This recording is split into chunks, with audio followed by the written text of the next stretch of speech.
Bienvenidos a Radio Hub, el podcast de InfoSecurity México, donde vamos a explorar retos, amenazas de la ciberseguridad de la mano de expertos.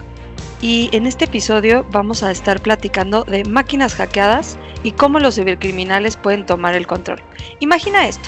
Imagina una fábrica que de repente detiene su producción, un oleoducto que se paraliza y que deja sin suministro a millones de personas, una planta eléctrica que aparentemente tiene un fallo. ¿Qué es esto? ¿Un fallo técnico o un ciberataque? Hoy tenemos a un invitado súper especial, Enrique Herrera, que es experto CTO y que nos va a estar platicando sobre estos temas. Bienvenido, Enrique. Hola, muy buenos días. Muchas gracias por la invitación. Esperemos que este episodio de Radio Hub les sea interesante a todos. Muchas gracias por estar con nosotros y vamos a empezar a platicar de a lo mejor algo básico, pero creo que es súper importante que todos entendamos, y esta parte de qué diferencia a los sistemas OT de los sistemas tradicionales de TI. Bien, TI o IT, ¿qué nos dice? Nos dice que es la tecnología de la información y que es todo este ecosistema es necesario para que una empresa subsista y pueda tener operación día a día. ¿Qué encontramos dentro de IT? Pues vamos a encontrar cosas muy coloquiales hoy en día para todos los que trabajan en oficinas.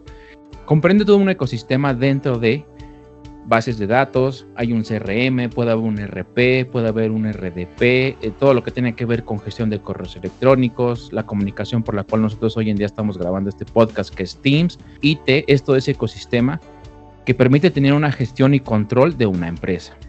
Después tenemos OT, que son las tecnologías operativas. Dentro de OP se involucran tecnologías que son sistemas para controlar y operar máquinas de forma física, y esto va a permitir administrar los procesos de producción dentro de una planta industrial. Okay. ¿Qué encontramos dentro de OT? Vamos a encontrar sistemas conocidos como ICS, que son sistemas de control industrial. Vamos a encontrar sistemas SCADA, vamos a encontrar sistemas PLC y vamos a encontrar sistemas que se conocen como Human Machine Interface. Todos estos ecosistemas van a permitir automatizar ya sea electroválvulas, sensores, actuadores, controladores. Por ejemplo, Bimbo, Coca-Cola, tienen todas estas bandas donde van a embotellar el refresco, donde empaquetan el pan, donde lo procesan, donde lo hornean, etc. Todo esto tiene que ver con control y automatización. Si bien, digamos que básicamente sería cualquier línea de producción, ¿no? Sí, pues cualquier línea de producción. ¿Cuáles son las diferencias básicas o cruciales, más bien yo diría, en temas de ciberseguridad? Primero, en IT se habla de la tríada de la seguridad, que es la confidencialidad, integridad y disponibilidad. En IT, okay. En OT se habla de la disponibilidad y no se prioriza la ciberseguridad. Cabe aclarar esto, que dentro de OT no tiene prioridad la ciberseguridad. ¿Qué tiene prioridad? La disponibilidad. Más adelante vamos a hablar por qué es prioridad la disponibilidad y no la ciberseguridad. Pero okay. ¿Qué características puntuales podemos diferenciar? En IT, el equipo tiene una vigencia más o menos entre 5 y 3 años aproximadamente, los servidores, las computadoras. En OT tiene que tener una vida útil mayor a 10 años. Incluso hay empresas que tienen componentes de este tipo de OT que pueden durar hasta 20, 30 años, porque no se pueden permitir organizaciones, por ejemplo, que controlan el nivel de agua o el bombeo o la distribución de agua dentro de una ciudad, o por ejemplo una planta eléctrica. No van a decir, ¿sabes qué? Vamos a cambiar el equipo en 3 años. Imagínense ustedes, para cambiar los equipos en 3 años, ¿cómo va a estar la ciudadanía, no? Todas las ciudades no van a tener luz porque van a cambiar el equipo, y cuánto tarda esto. Y hay infraestructura crítica que no se puede quedar sin luz, como el transporte, el internet, los satélites, la bolsa de valores, etcétera. Temas médicos, hospitales. Es correcto. Por lo tanto, esas son las diferencias más puntuales, quiere decir. Pero también tenemos entendido que a través de la interconectividad de la industria 4.0 y 5.0, esto vino a provocar que la tecnología OT estuviera intercomunicada con IT. Por eso escuchamos hoy en día que convergen las dos diferentes tecnologías de este tipo, y hoy en día pues es posible monitorear tanto la red OT a través de la red IT. Oye, y cuéntame, ¿cuáles son las vulnerabilidades más comunes en OT que los hackers pueden explotar? Dentro de IT conocemos que existen vulnerabilidades o bugs dentro del sistema operativo, ya sea Windows, ya sea Linux, ya sea Mac, bases de datos, etc. Dentro de la red OT, cabe aclarar que existen diferentes sistemas ya un poco viejos. Ahora, las vulnerabilidades más comunes que se pueden explotar en OT, por ejemplo, son bugs de software, firmware desactualizado, que quiere decir que a lo mejor un controlador, un PLC de Siemens, el firmware está desactualizado. Se van a encontrar mucho siempre configuraciones por defecto. Va a haber falta de segmentación de red en VLANs. ¿Qué quiere decir esto? La segmentación. Es decir, por ejemplo, en una empresa común y corriente, al final del día tenemos departamento de recursos humanos y departamento de contabilidad. En teoría, la segmentación de red del departamento de recursos humanos no podría o no tendría por qué ver con la segmentación de contabilidad. Es decir, que tendrían que tener un segmento de red distinto para que si se sube un ataque al departamento de recursos humanos, no brinque al de contabilidad. A otras áreas. Otra vulnerabilidad más común en OT son las gestiones inadecuadas de credenciales. Oye, y por ejemplo hemos visto algunos casos, ¿no? El que nos viene a la cabeza, Tritón. Pero, ¿qué otros ataques has visto tú recientemente que te han llamado la atención? Ataques o ciberataques a industria OT son contados. Dos de los casos más interesantes que me han llamado la atención fue en la ciudad de Oldsmar, en Florida. Ciberdelincuentes lograron tener acceso a los controles de flujos de agua dentro de esta paraestatal o empresa gubernamental, si lo podríamos llamar así. ¿Cuál fue lo grave o lo que pudo haber sido grave en este sentido? Es que al lograr entrar a los sistemas, tuvieron acceso a controlar la cantidad de hidróxido de sodio que se vierte en el agua tratada. ¿Qué es el hidróxido de sodio? El hidróxido de sodio se usa para tratar la acidez del agua, pero en cantidades ya más grandes, esto puede causar irritación y quemaduras en las personas, en el agua. Okay. Entonces intentaron contaminar y cambiar los valores de hidróxido de sodio dentro del agua. Afortunadamente el ataque no pudo concretarse debido a que un supervisor químico detectó que el puntero de su mouse en su panel de control de monitoreo se estaba moviendo sin que él estuviera moviendo el puntero. Reportó el tema y al final del día lograron cambiar los valores. Pero imaginen ustedes si hubieran podido cambiar los niveles de hidróxido de sodio dentro del agua y esa agua hubiera llegado a los ciudadanos de Florida, pues eso hubiera sido un tema muy desagradable. El otro ataque que me llamó mucho la atención fue un ciberataque a una firma petrolera que se llama Halliburton. Está en Houston, en Texas.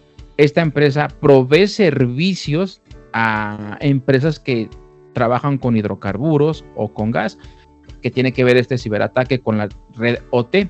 Las empresas que contratan sus servicios y los equipos de esta empresa, imagínense ustedes, al tener un ataque, pues puede poner en peligro la ciberseguridad de esa empresa que contrató los servicios a esta otra empresa. Estamos viendo hoy en día una tendencia de que muchos ciberataques, ya sea en IT o en OT, están teniendo éxito porque vienen a través de un tercero. Muchas empresas o muchas organizaciones contratan a un tercero para ejecutar un servicio. En este caso, si eres una petrolera, contratas a Halliburton, Halliburton sufre un ciberataque, tú estás en riesgo, ¿no? ¿Y el ataque fue un poco para pedir rescate o para robar información? Halliburton, como tiene contratos muy interesantes con el gobierno norteamericano y otros países, pues lo manejan muy cerrado. Se sabe que pidieron un rescate, se sabe que contrataron a empresas y expertos o consultores externos para poder solucionar este problema, pero lo más peculiar es que mantuvieron este ciberataque muy cerrado, a diferencia de Pipeline. Pidieron ayuda al FBI y a otros consultores externos también para poder recuperar la infraestructura. Creo yo que este tema lo tomaron muy sensible debido a que esta empresa sí tiene contratos con infraestructura crítica, y la infraestructura crítica en cualquier país se debe considerar como de seguridad nacional. Entonces creo que por este término de seguridad nacional lo hicieron muy, muy cerrado el tema.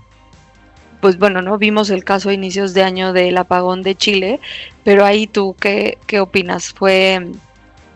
¿Qué pasó ahí, no? Como que el origen, si fue algo de una falla, que tuvieron un apagón de 8 horas, o fue algo más relacionado a un ciberataque. Me gustaría generar un contexto de qué diferencias hay entre un ataque IT y OT. Cometer un ciberataque por actores ciberdelincuentes a una infraestructura de IT es mucho más fácil que cometer un ciberataque a una infraestructura de OT. Por eso les comentaba al principio del podcast que los ataques a infraestructura OT son más pocos o son mínimos en ese sentido, o es una cantidad menor comparada con los ataques de infraestructura IT.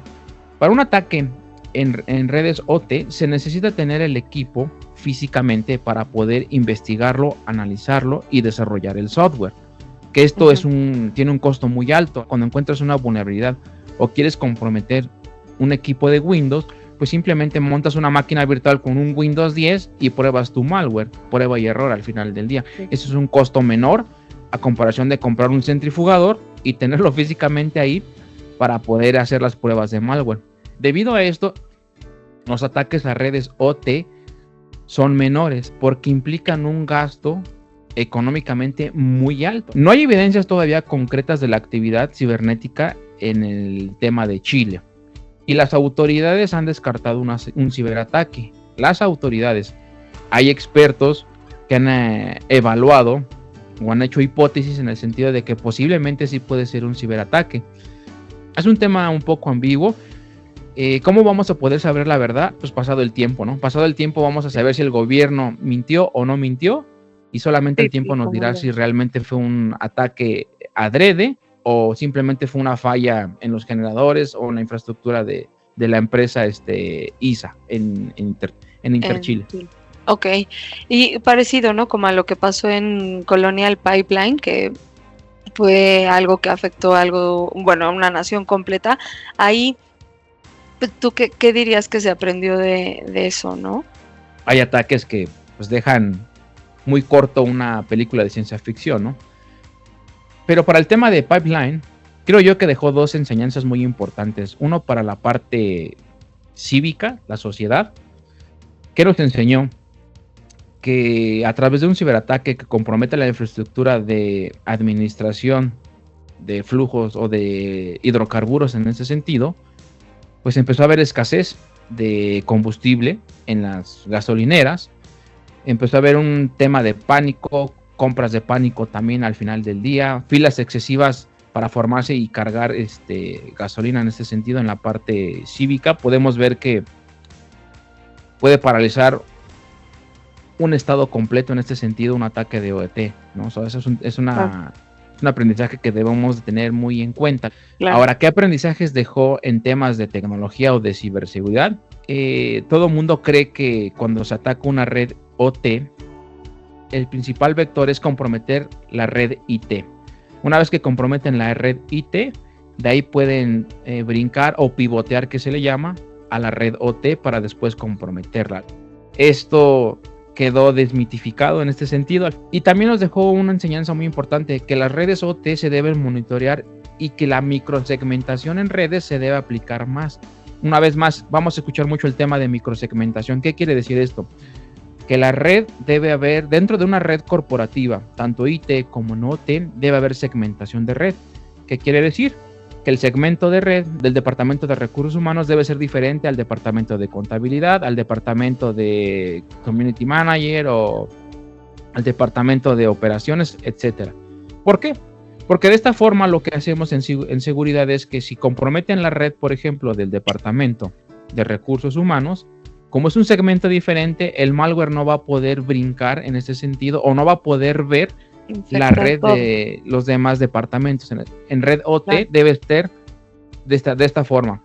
La red IT no debe poder ver la red OT, a menos que haya un caso muy exclusivo de algún componente dentro de la red OT que tenga que converger con la red IT. Pero si esto no es necesario, la segmentación debe de ser de cajón. Red IT no puede ver la red OT. Así de simple, al final del día. Oye, ¿y cuáles serían como los métodos más comunes para lo que los hackers utilizan para hacer esto? Metodologías como tal de parte de los ciberdelincuentes para poder comprometer o infiltrarse en un sistema industrial, no hay mucha documentación como un cyber kill chain en temas de TI, ¿no? Pero al final del día ellos crean su propio método que van siguiendo para poder comprometer una red OT, ¿no? Pero lo que sí hay es que una vez que tengan la metodología definida, como tal, vuelvo a repetir, no hay un estándar, ellos desarrollan su propio método y dentro de estos métodos sí se aplican las siguientes técnicas, como por ejemplo, una vez más, la explotación de vulnerabilidades, la aplicación de ingeniería social y el phishing, a pesar de que es una red OT, lo aplican porque siempre va a haber una persona, un ser humano que va a administrar los paneles de control de esas herramientas. Malware específico, una vez más aquí, para sistemas de control industrial. Que el desarrollar malware, como ya lo mencionamos, no es tan fácil o tan común como hacerlo para un sistema operativo Windows, ¿no? Aplicación de ingeniería inversa. Aplican tipos de técnicas de ingeniería inversa, es decir, tratan de conseguir el equipo o el controlador, por ejemplo, el centrifugador, y le hacen ingeniería inversa para saber cómo funciona. Y una vez que saben cómo funciona, pueden implantar un malware. Hacen ataques físicos de esta forma también. Hacen ataques de DDoS para poder dejar sin servicio las redes OT o los equipos o sistemas que converjan dentro de esa red OT, y también van a haber interceptación y manipulación de tráfico dentro de la red OT. Como una vez más mencioné, como son equipos y protocolos a lo mejor no viejos, pero como no están enfocados en la ciberseguridad, es posible interceptar la comunicación que hay entre controladores, entre sensores, entre electroválvulas, entre servomotores, etcétera. Entonces, estas serían las técnicas más usadas por parte de ciberdelincuentes para poder comprometer una infraestructura industrial. Ok, y mencionabas el tema de phishing, el tema de también ingeniería social, que ahí pues el factor humano es la puerta de entrada, ¿no? ¿Qué rol juega, ¿no? El factor humano, los empleados dentro de la misma empresa. O sea, es posible que un simple correo pueda comprometer el funcionamiento de una planta en este caso. El factor humano es quien implementa las redes y las debe mantener dentro de una empresa. Entonces, desafortunadamente, esto se ve tanto en el campo de IT como en el campo de OT. La gente de sistemas y los que implementan las redes dentro de una corporación son los mismos que la implementan, son los mismos que la mantienen y son los mismos que le deben dar ciberseguridad. Uh-huh. Cuando esto lo trasladamos a una infraestructura, por ejemplo, un control industrial, una procesadora de alimentos, no vamos a decir marcas, pero que tengan que procesar alimentos, envasarlos, hay una cadena de producción. Y esta cadena de producción debe estar automatizada en este sentido. Uh-huh. Desafortunadamente, el mismo ingeniero que implementó las redes para las computadoras es el que le asignan que implemente las redes para la tecnología OT. En empresas ya de renombre internacional, ya entendieron que quien va a implementar las redes OT no debe ser la misma persona que implementa las redes de IT. O si quieren hacer esto, debe haber capacitación a estas personas en temas de ciberseguridad para que no tomen a la ligera que implementar la red OT es sencillo y que no hay riesgos que pongan en la indisponibilidad de la infraestructura y de la cadena de suministro en ese sentido, ¿no? Esto es importante. El factor humano siempre va a ser el beneficio para que la infraestructura esté segura o la desventaja de que por ese factor humano puedan comprometer la red OT, ¿no? Y del tema de que si es posible que a través de un correo electrónico se comprometa toda una planta, es un poco ambigua la pregunta, es interesante. De entrada, la respuesta sería no. ¿Por qué? Okay. Porque si tú mandas un correo electrónico a una empresa y vamos a poner un escenario de una emulación de un ataque de Red Team. El ataque de Red Team, el objetivo principal es poner a prueba todos esos mecanismos de seguridad que existen dentro de una infraestructura. ¿De qué manera? Valida que realmente el antivirus esté funcionando, valida que tu EDR, IPS, IDS, tus sistemas estén funcionando correctamente y que realmente detecten cierto comportamiento anómalo en la red o en temas de seguridad. Entonces, si tú mandas un correo electrónico a una institución, el vector más práctico es los macros. Hay que tener cuidado en ese sentido, porque por ejemplo el Departamento de Recursos Humanos me ha tocado ver que muchas empresas no piden el PDF, piden un documento ofimático que es el Word. ¿Y por qué piden esto? Porque le daría flojera al reclutador editar el PDF. Lo quieren en Word para poder hacer ellos sus anotaciones de la entrevista en el candidato. Pero ¿qué pasa si te mandan un CV en una plantilla de Word? Existen técnicas que al momento de tú abrir una plantilla de un currículum en Word, una plantilla, al momento de abrir esa plantilla se pueden mandar algunos comandos en Visual Script o los macros que les llaman en este sentido, que podían generar instrucciones para qué, para que descarguen algún programa o algún archivo malicioso dentro de la computadora, y después le manda otra instrucción de que infecte la computadora. Y al final del día tendrían que desencadenar, toda una serie de pasos para comprometer toda una planta industrial. Al final del día, no, o sea, tal cual el que descargue el archivo y el archivo ya comprometa toda una planta, no.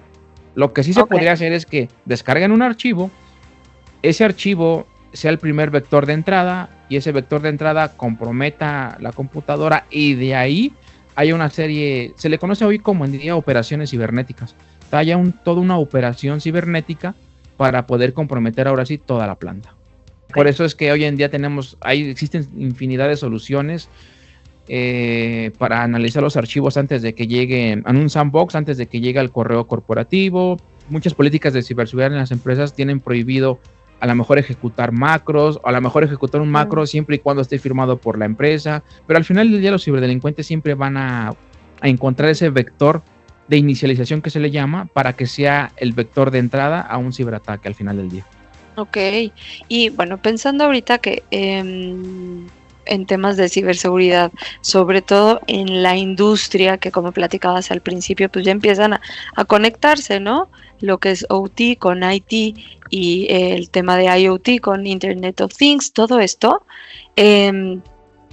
pues hay una industria muy fuerte obviamente en México, que es la parte industrial, ¿no? La producción de bienes, la producción de comida, bebida, etcétera. Entonces, pues creo que esta parte previa de prevención, de que las empresas entiendan los riesgos, ¿qué medidas básicas de seguridad OT deberían de implementar, ¿no? Alguien que tenga algún tema de producción o una planta, algo así. Bien, las medidas básicas que deberían de implementar, una vez más, va a ser segmentación de VLANs en mi red. Si te comprometen la red IT y la red IT se ve con la red OT, pues de nada te sirvió. ¿Por qué? Porque pueden brincar de la red IT a la red OT. ¿Todo por qué? Por no tener buena segmentación. Debe contarse también, por ejemplo, con arquitectura red de confianza cero, el Zero Trust. Entonces, cuando tú vas a diseñar o tú vas a implementar tu red OT, no simplemente es llegar y conectar todo al ahí se va. No, hay que hacer una arquitectura de red de confianza cero antes de llevarlo al mundo físico. Lo haces de forma lógica en ese sentido, creas tu arquitectura y ves las posibles amenazas que pudiera haber en ese sentido, ¿no? Y ya que no hay sistemas que esté 100% seguro, se trata de minimizar los riesgos, ya que tu arquitectura de red cero confianza crees que es la más idónea y la adecuada, pues la llevas a lo físico al final del día. Ahora, más allá de las medidas, debe haber estándares, ¿no? Y dentro de los estándares para redes OT que sí existen, está el NIS 882, que es una guía para la seguridad de la tecnología operativa en OT. Está una que se llama NERC, NERC, que son buenas prácticas para OT. Y existe un software que se llama CSET, que te permite verificar malas configuraciones dentro de tu red OT. Esas son las medidas básicas, muy básicas en este sentido, para poder implementarlas dentro de la red OT. ¿Qué le dirías o cómo pudieras, o qué mensaje clave, ¿no?, le pudieras dar a las empresas de manufactura que a lo mejor no tienen en sus prioridades todo el tema de ciberseguridad? Si nos regresamos en el tiempo en las redes IT o TI, como le quieran mencionar al final del día, pues también no había ciberseguridad, ¿no? O no le daban prioridad a la seguridad al final del día. Desafortunadamente los ataques y el tiempo nos han ido forzando a crear normativas, a crear estándares de ciberseguridad. Eso mismo está pasando con las redes OT. Al final del día las redes OT fueron creadas y diseñadas ¿para qué? Para que una cadena de suministro funcione al final del día durante 10, durante 20, 30 años sin interrupción al final del día. No fueron diseñadas con un enfoque en seguridad. Y una vez más menciono, a través de la industria 4.0 y la 5.0, pues existe esa conexión de IoT al final del día. Hay la necesidad de hoy en día de monitorear toda tu red OT al final del día. Y no solamente de monitorearla para tener ciberseguridad, no. Para monitorear el desgaste a lo mejor de los relevadores, de los controladores, servomotores, electroválvulas, sensores, etcétera, al final del día, ¿no? Para tener un control. El consejo que yo les podría dar es que al final del día le empiecen a dar prioridad en temas de ciberseguridad a las redes OT. Esto a la larga te va a ahorrar costos, ¿no? Es lo mismo, o sea, hay gente que no tiene el tema de prevención, sino de reacción, ¿no?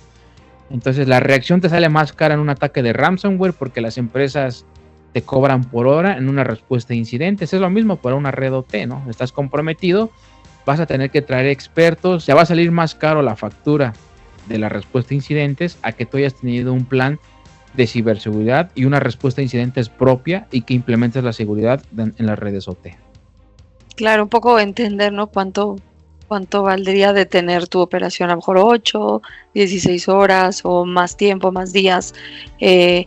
Y pues bueno, sabemos que México es el segundo país con más ciberataques en América Latina, que eso también puede venir, ¿no? De un poco la falta de prevención que hoy tenemos y que creo que parte de lo que hay que hacer es dar esta información relevante para volvernos más conscientes todos, ¿no? Que a lo mejor aunque todavía no suceda en donde tú trabajas o si a lo mejor eres dueño de una empresa, pues no quiere decir que no te va a suceder y no es algo que a lo mejor alguien va a estar divulgando, ¿no? De, oigan, pasó esto. Entonces creo que es importante esta parte de la prevención.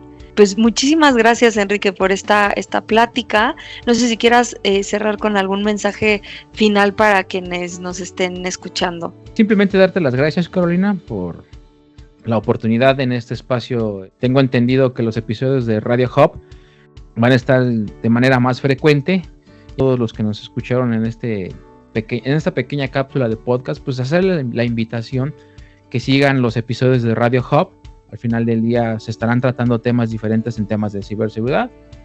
Van a estar trayendo diferentes expertos. Yo creo que deberían estar atentos al contenido que se va a estar generando. Y también estar presente en los eventos, por ejemplo, de InfoSecurity México en este año 2025 para ver todo este tipo de temas, ¿no?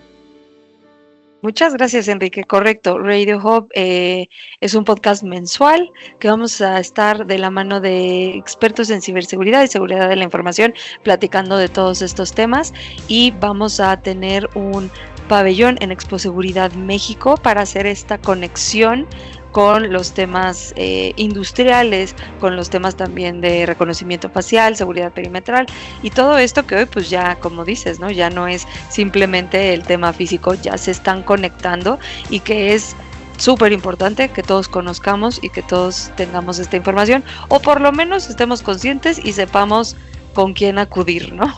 A lo mejor no seremos los expertos, pero por lo menos saber que hay un riesgo ahí y buscar a alguien que nos pueda ayudar, dar soluciones y demás. Entonces, pues muchísimas gracias, Enrique.